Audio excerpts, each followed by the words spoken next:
On this episode of the AAF Exchange, bank turbulence, budget turmoil, and TikTok trouble. Joining us to discuss all of this is AAF President Douglas Holtz-Eakin, and later on, Director of Technology and Innovation Policy, Jeffrey Westling. Doug, thanks for joining us. How have you been? Always a pleasure. Doing great. No complaints. You know, it's opening day, so I'm in a great mood today. So hopefully we have a great podcast because of that. It's opening day for Major League Baseball for those who don't live that. Yeah, those specifics. I mean, come on.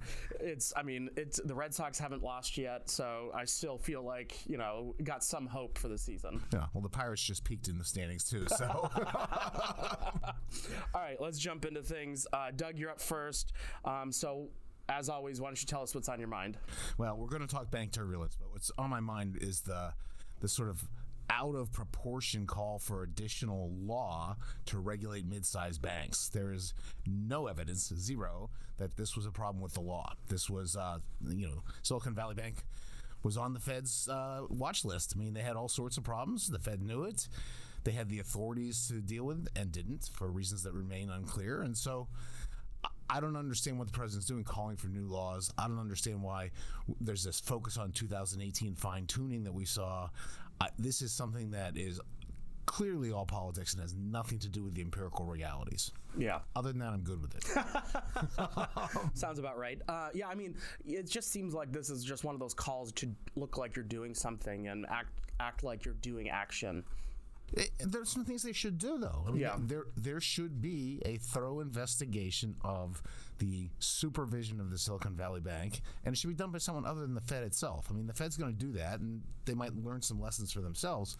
But from the point of view of the public, there should be a third party that takes a close look at this, and Congress is the natural place to have that happen. Interesting. Well, as you mentioned, we're talking about bank turbulence today, so this is a great reaction to start with.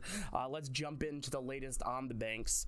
The big news this week was that First Citizens Bank stepped in to buy a significant portion of the Silicon Valley Bank assets. Put this into context for us. Where are we with the state of the banking industry? At this point, we have seen Silvergate, a crypto casualty, resolved. We saw Signature closed. That's also a crypto casualty. Silicon Valley Bank, casualty of poor management and poor supervision, evidently, and Credit Suisse taken over by UBS, because Credit Suisse is one of the worst banks we've ever seen for a decade now. And so those are four isolated cases. That's not a general problem with the banking system in the United States. You hear these public officials say all the time, the banks are well capitalized and have adequate liquidity. That's actually true. So I don't have deep concerns about the banking system per se, but we have seen some people unable to manage the rise in interest rates, and that's a lesson. They've got really good at credit risk, people defaulting on mortgages, which is the last crisis. Now you have to relearn interest rate risk, which is a real thing, and managing it. Yeah, I mean, you just mentioned the last crisis. I mean, you would know better than I would, being on the commission that studied this. I mean, this doesn't have the same feel as what we dealt with back in the 2008 crisis. Yeah, this isn't the 2008 crisis all over again. That was characterized by a couple things we haven't seen at all. Number one, it was global. There were problems in banks all across the globe. It was a huge credit bubble, largely in the U.S., a home mortgage bubble, subprime mortgages with a poster child of that. And they infected everybody's balance sheets in a way that no one understood or knew about. They had all these very complicated derivatives, and it turned out what you thought was a safe asset wasn't, and it all disappeared. So it's really different in its character. Now, the one thing that was interesting to me is that at its root in the U.S., the 2008 crisis was bad mortgage origination. People were getting mortgages who should never have gotten mortgages, and those mortgages then failed to perform, and the whole house of cards came tumbling down. Mortgage origination is a pretty basic banking function, right? This time, the problems we've seen have to do with maturity mismatch. You borrow short term, that's a deposit, and someone can take it out at any time, and then you lend longer term or invest longer term. These long-term treasuries were the the Silicon Valley example. And that's also a basic feature of banking. Maturity mismatch and managing it is something they're supposed to be able to do. So in each case, a basic function was not done well, and that's a problem. Interesting. Yeah. So more broadly speaking, with the broader economy, some are arguing that the recent banking sector turbulence is a harbinger of a recession. I mean, later on down the road, later this year, has the risk of recession increased in your mind? I don't think so. My summary is, if you thought it was likely we were headed for a recession prior to these episodes, you probably still do. And if you thought you were going to dodge it and have a soft landing, we probably still can. There were two things that went on as a result of the turbulence. Number one, it is true that banks will be more cautious going forward. They will, at the same interest rate, deny some loans that they might otherwise have made, and that restricts the credit and probably restricts aggregate demand, and other things being the same would be a movement toward recessionary pressures. But the flip side is that we saw interest rates drop a lot. About 6 months worth of increases went away overnight. That makes things easier and goes the other direction. So on balance, I think it's almost a wash. We do have some indicators, like there's a Chicago Fed indicator of financial conditions, whether it's got like 100 variables that it collects. It shows a modest tightening of financial conditions. So I think if it might be directionally toward recessionary pressures, but not large. Interesting. I'm sure this is not the last time we'll be talking about this. As you mentioned, regulators are already starting to think about what their response is, and I'm sure Congress will be picking up on this in the future. Oh yeah, we will hear a lot about this.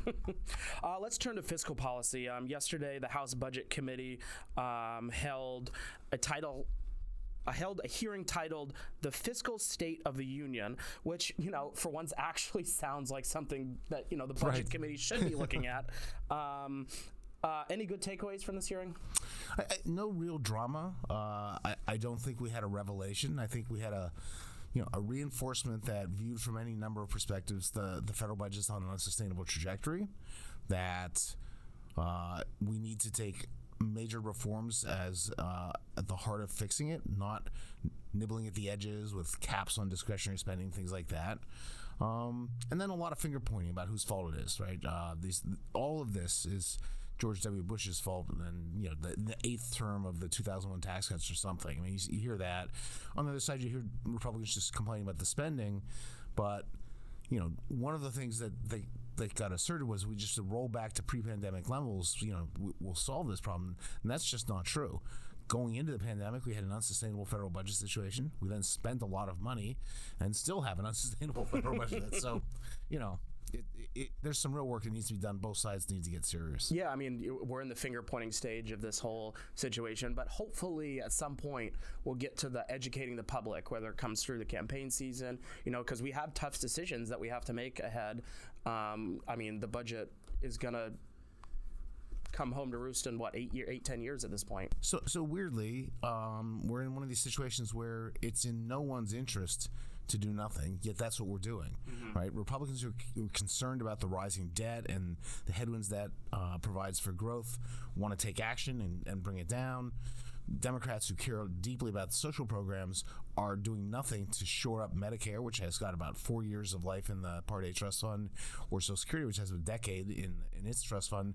There should be action from both sides on those programs, because they are the red ink and they are core parts of the social safety net, and they should be shored up for the future. All right, well, it's now time for my favorite part of the podcast. At this point, we're going to take our break and do the segment called Fact of the Day Trivia. Why is this considered a break, by the way? Just a break in the action, changing things up. And it's on the debt. It's a debt question. So, but it also brings in one of the topics that you also wrote about this week. Between 2024 and 2027, how much is it estimated that the CHIPS and Science Act and the Inflation Reduction Act will increase the deficit? Let's see. We got 350 out of CHIPS and Science, and we've got about 310 from the IRA. So, let's call it 650 round. Yeah. So estimates earlier from AAF research were $10 billion per year from the 2024 to 2027. It's too low. So we'll Who are these people? But it's per Who year. are these people? It is per year. Okay. But the CHIPS Act is back up this week because of the regulations that are starting to come out with it. Right. And I know you had a lot to say about those issues. I'm baffled, usually really disappointed and frustrated with what they're doing with the CHIPS Act. I was never a big fan, but let's suppose that we agreed it'd be a good idea to have a $52 billion subsidy to semiconductor to the building fabrication plants for semiconductors in the United States. You'd think the thing you'd want to do is plow as much of that money as possible into semiconductor fabrication plant construction and do it as cheaply as possible. And everything they're doing is diverting resources away.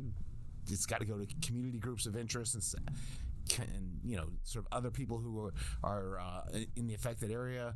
It has to be done with union wages and make it more expensive, and you have to have daycare centers, and now they are putting caps on overseas growth. China in particular, you can't grow more than 5% on new technologies in China and 10% on old ones. You tell me where 5 and 10 came from, right? Which supercomputer spat those out? So they're just literally trying to load up this bill with every piece of their social agenda, and it doesn't make any sense. Interesting. Well, Doug, thanks for joining us. We're gonna move on to our next guest for this podcast. So thanks for bringing down those two things for us. My best to Jeff. Knock him dead. So at this point, we're going to bring in AAF's Director of Technology and Innovation Policy, Jeffrey Westling. Jeff, thank you for joining us. Thank you for having me. So welcome. It's your podcast debut. Are you excited? You ready to go? Really excited. First time participant, long-time listener. All right, so as you know, we're going to talk about TikTok and the hearings that they had last week. Last week, Congress held a hearing with TikTok CEO to discuss a potential ban on the application here in the United States. What are Congress's stated concern, and are they legitimate in your view? Yeah, so the concern with TikTok right now is more with the parent company ByteDance. So ByteDance is a Chinese company. There's a lot of ties to the CCP, and Congress and a lot of security intelligence officials are concerned that TikTok is going to be able to use Americans' data negatively and give that data over to the CCP and give them a lot of information about what Americans are doing, what they're looking at online. And a lot of these security concerns are there's a lot of evidence of potential, but there isn't as much evidence of the actual sharing of information yet. And TikTok's doing a lot to try to assuage some of these concerns. But from what we've been hearing, a lot of this is legitimate. There are, real risks with TikTok using Americans' data and collecting more data. But it's not just on the security side where maybe they're tracking, what you're doing, what you're browsing, whatever. There's also concern that they can use the application to push out Chinese propaganda or misinformation that is theoretically harmful to Americans. And I know a lot of folks have been trying to compare this to we wouldn't let Russia have a broadcast station during the Cold War. It's a similar idea. And then finally, some of Congress, some of the concerns with some of the legislatures is even on a more fundamental level that has less to do with China and just more to do with TikTok as an application harming children. It's pushing out content that, can be bad for children to see, and it can be addictive. It can be troublesome. So I think to answer the original question, which is this concern legitimate? I think there is legitimate concern. There isn't a ton of evidence yet of TikTok actually engaging in some of these fears, but the potential in the source code and because there is control of the company by ByteDance, those concerns are realistic, and there is a potential for harm that Congress needs to be examining carefully. Yeah, so with those concerns in mind, many states have already banned the use of TikTok on government phones and such. I think a lot of federal agencies have done the same. Should the federal government do the same for more broadly speaking? Should we be looking at a ban? An outright ban of the app? Well, I think it's important to understand that an outright ban of the app is kind of an excessive response. It's an extreme response to the problem, and it might be an appropriate one, but there are less, extreme alternatives to address some of these concerns. If the concern is TikTok is collecting and sharing American data with the CCP, you can pass a broad privacy law that restricts all companies' ability to collect and share information, because as it stands, China can just get that information because Facebook or Twitter or whoever has that information online, and you can buy and sell that information. So if the concern is the data, maybe you go with something more targeted towards like a privacy legislation. Also, when you actually ban the application, you start running the risk of going a little too far with it. Right now, we've seen something like the Restrict Act, which Senator Warner introduced and has a lot of co-sponsors right now, which would go really far to give the executive branch a lot of authority to deem things as national security risks when they might or might not be. And when you give the federal government that much power, it's easy for them to continue to use that power in ways maybe we didn't anticipate or didn't want them to do.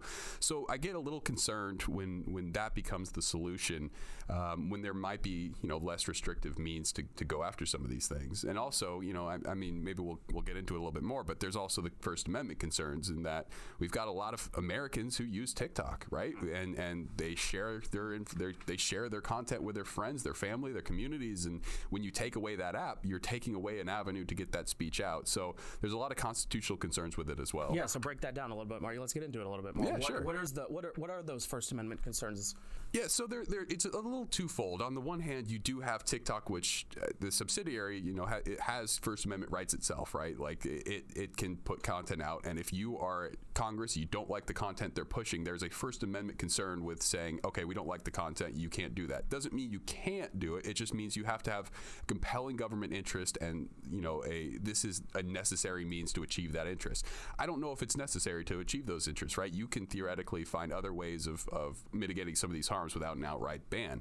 I think where most of the focus, though, is less on TikTok's First Amendment rights because of the ties to China. People don't, right or wrong, people don't seem to care about that as much as they do the user's First Amendment rights, right? Where TikTok is an outlet for a lot of creators and a lot of people to communicate and share and connect with people. And when you go ahead and ban the app outright, when you just take that avenue of communication away, it's really restrictive to those American citizens' ability to communicate and share information. So the concerns are legitimate. And again, when it comes to these First Amendment questions, when you're looking at it from a legal perspective, the question isn't, is this restricting speech? I mean, it is, but the legal question comes down to how are you achieving a government interest here, and are you doing it in a way that maybe there are less restrictive alternatives? Like I talked about the privacy law. If you're concerned with the data security and you ban TikTok, there's going to be these First Amendment issues. Maybe you just go for something like privacy law, which restricts their ability to collect and share information while still having that avenue for communication and dialogue. So you still have those discussions, that avenue for communication without necessarily taking things away entirely. Yeah, along those same lines, and adding in the whole thing about what you said earlier about the unintended consequences of some of the legislation they're passing. And briefly, is there broader implications about some of this stuff being used for other social media platforms that are not Chinese owned? So it's tough to say right now because like the focus is so much on TikTok, and that's where everything is. But when you give the government that kind of power, and we've seen this in the past, every time a social media company moderates content in a way that Congress doesn't like, they start holding hearings and bringing them in. If now all of a sudden we have the power to say, if you don't do the thing we want you to do, you're going to get banned because we deem you a national security risk, that's worrisome. It's definitely something that could lead to a slippery slope. And I always get concerned when you first get that camel's nose under the tent, right? Because it's really easy to get in and get the entire regime kind of crumbling down. And it's important that we just carefully examine this in the context of TikTok. And if we do end up banning TikTok, and again, I haven't seen a lot of the classified information about what they're doing, so maybe a ban is justified. It should be narrowly focused on TikTok and not something that broadly grants the executive branch the ability to just declare things as security risks and ban them again, or take aggressive steps on limiting what they can and can't do under the guise of security. Interesting. Well, I've never heard that saying before. The camel under the tent. I've never heard that one. I think that's an old telecom one back in the old AT&T monopoly days. So that's a fun one we can go into on another podcast. Yeah, interesting. Yeah. Thanks for coming on and breaking all this down. I'm sure this is not the last time we'll hear about social media and content moderation and everything else that we have to deal with the new emergence of this focus on social media. We'll definitely be talking more about it. Appreciate you having me. Absolutely. Thanks, Jeff. Thank you.